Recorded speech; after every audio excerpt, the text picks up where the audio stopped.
Welcome, Aquarius. This is Regina from Pacific Tarot, getting ready to do your full moon in Scorpio and Uranus entering Gemini reading. Those two particular events are creating, in my mind, this beautiful synergy of creative opportunities. This is where we use language, we use our ability to communicate, to learn, to teach, as a way of bringing our whole knowledge, our whole selves to a challenge or a situation. This isn't being perfect or being pretty.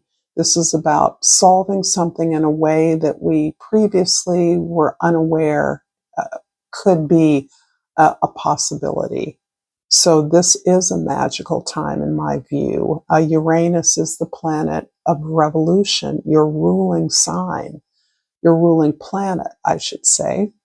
And this, I believe the underworld was also gotten this round by either Capricorn, your ruler mate, or Sagittarius, not sure which one. However, this planet of revolutions is ushering in a whole panoply of tools we can use to address the issues of presence, communication, learning, technological tools, how to steer that, how to find the benefit and be real about the damage. I'm going to start with the underworld, chosen from the wild unknown archetypes. And I'm going to read most of this because I think it's pretty significant.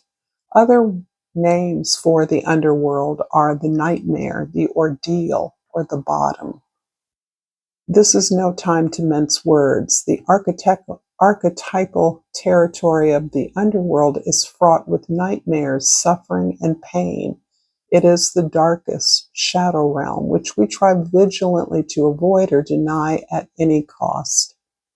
Try as we might, the darkness pulls us into its depths through disturbing dream images, unexpected accidents, illness, war, conflict. Not visiting the underworld or denying its existence altogether is what gives it dangerous power.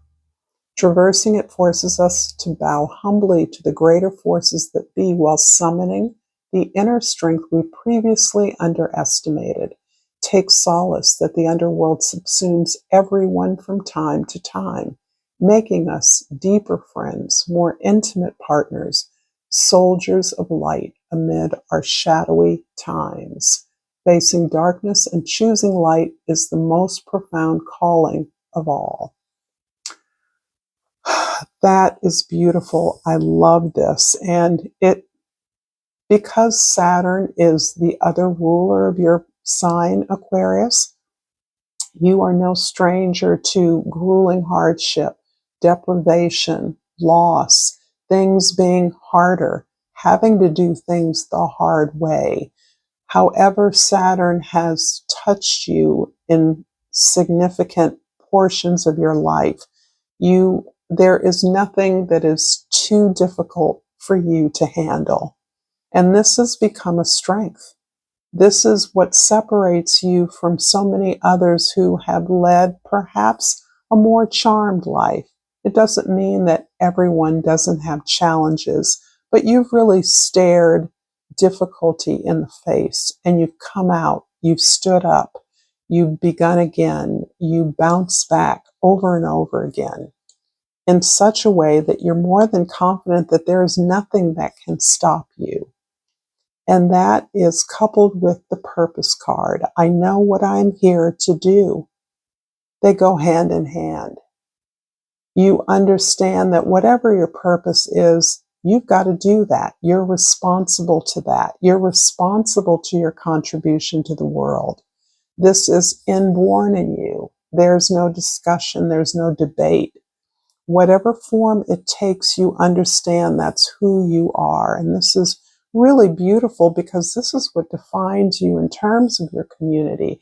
This is the way others see you, as ultimately responsible. The buck stops with you. In the present, the King of Swords. And this feels as though you are taking a position to mediate or facilitate some kind of a conversation or the pursuit of a solution to something that has been challenging. It can be the general social environment of lost funding, downsizing, layoffs. That's one scenario if you're involved in a traditional organization or a conventional kind of social institution. And you are the one called on to lead the charge to finding alternatives, to uh, salvaging whatever can be salvaged for not uh, for minimizing the damage in some way. But I do believe, given your skill set, you are capable of taking this a step further if that's a scenario that resonates for you, and apply it to whatever way that it does resonate in your life. It's up to you to figure out a way out of something that seems very catastrophic, very limiting, restricting. But I think you have more ideas because you're able to enlist the thoughts, the participation of others. You're not taking this on alone. You understand that you work on behalf or for the benefit of others who you wisely bring into the conversation so that they can share their experiences, their thoughts, their ideas. This way, everyone is invested in whatever solutions are agreed to. And along the way, some very brilliant ideas get flushed out as to ways in which this loss, this severe change can be leveraged towards something that is newer, perhaps something that is better, certainly something that is different. In the past, the Knight of Pentacles.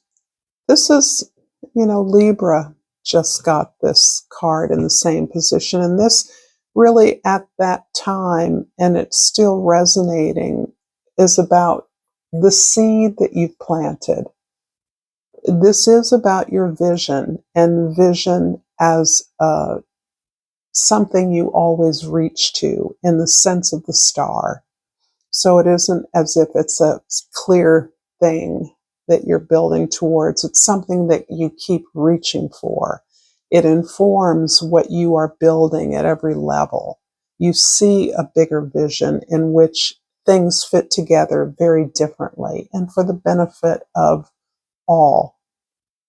But this is a seed that has been planted that has allowed you the opportunity, particularly as part of an organization or a team, to describe, spell out, visualize this vision in a way that allows others to be engaged uh, and to, like you, roll up their sleeves and work towards this, to participate in this because they are being called to as stakeholders, seeing their benefit with the benefit to the organization, the team, the community.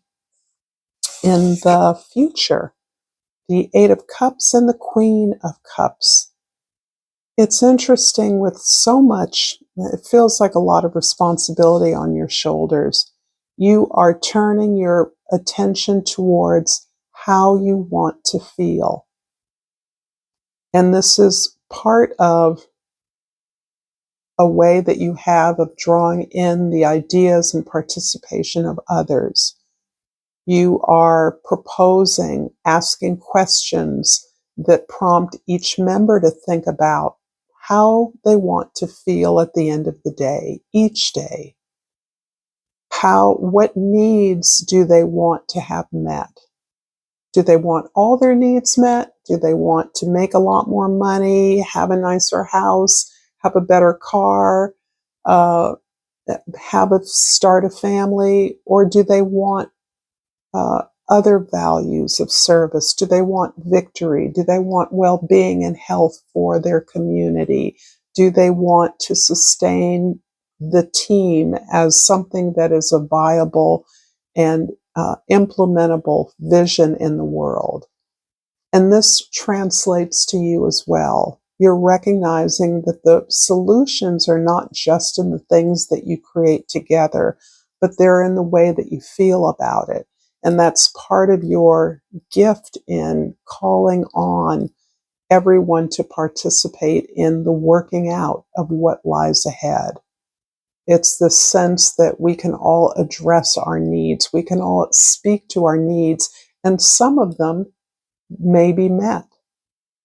And certainly the sense that you have made that effort, that you have spoken directly to the feeling of satisfaction, service, a better world, a better lifestyle for individuals that do the work, if they're feeling more satisfied with the work that they do, is something that really consumes your own efforts at building a better life for you.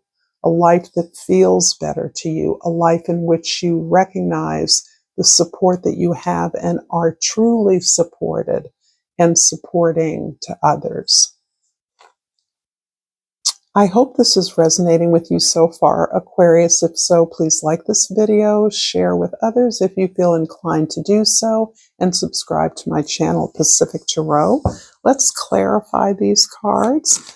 I'd like a couple of cards for the Knight of Pentacles in the past, and I have the World card. And,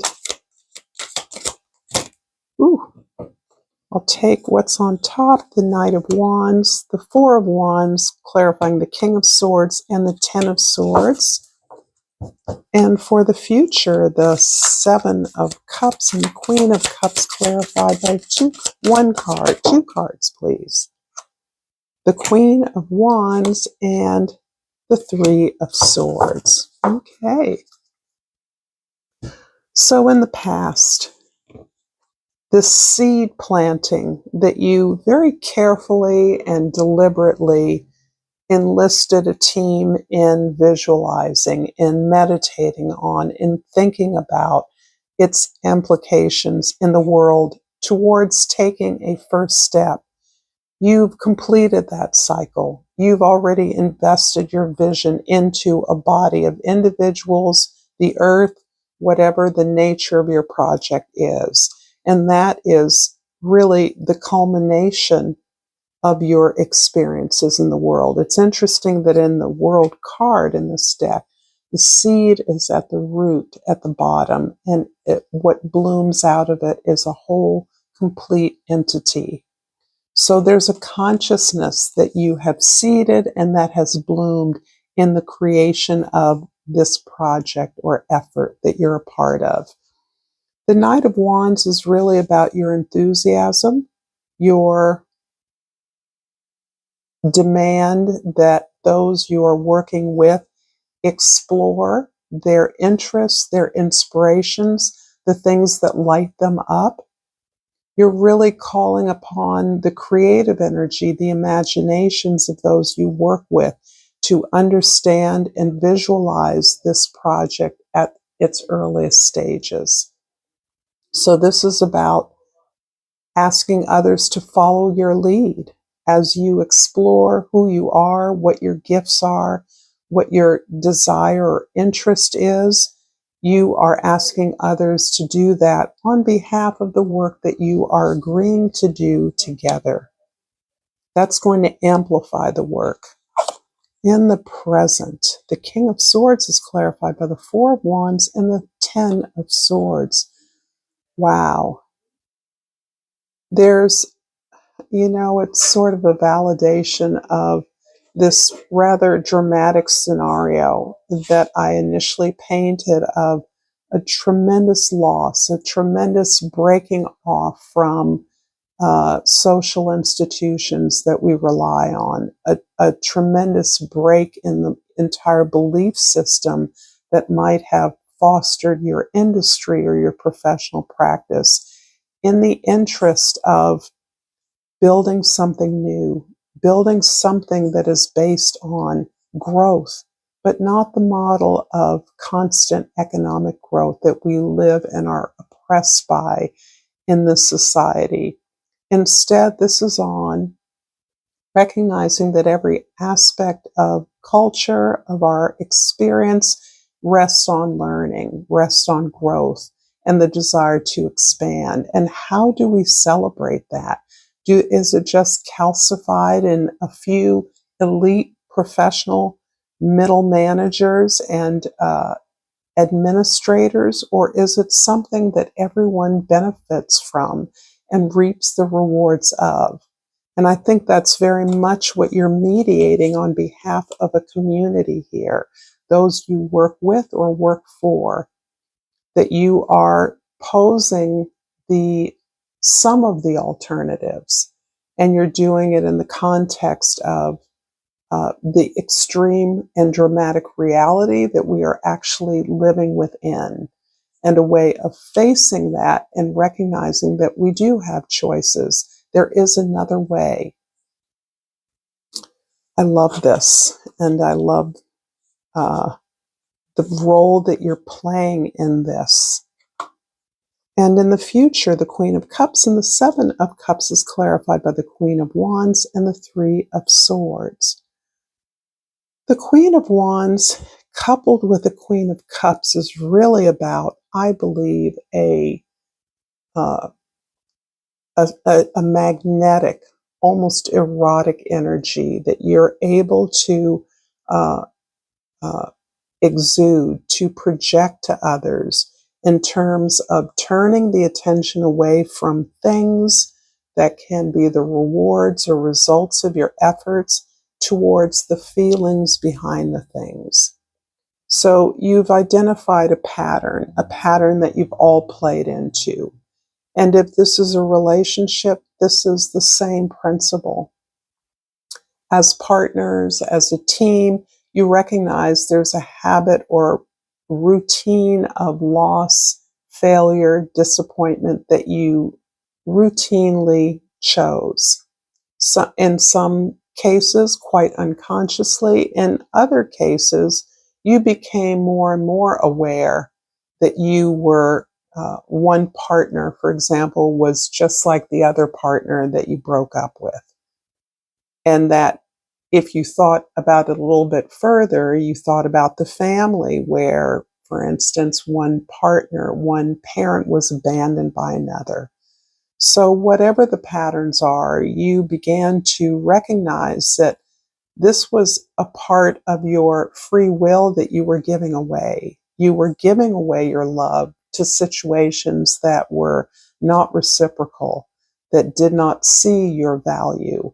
And so, in response to that, you have built into yourself, given yourself the love, given yourself the inspiration, the validation that you have skills, you have presence, you have power in the world, and you have needs that you have every right to address. You are worthy of whatever it is you desire, and that includes love, committed love, in whatever form that takes.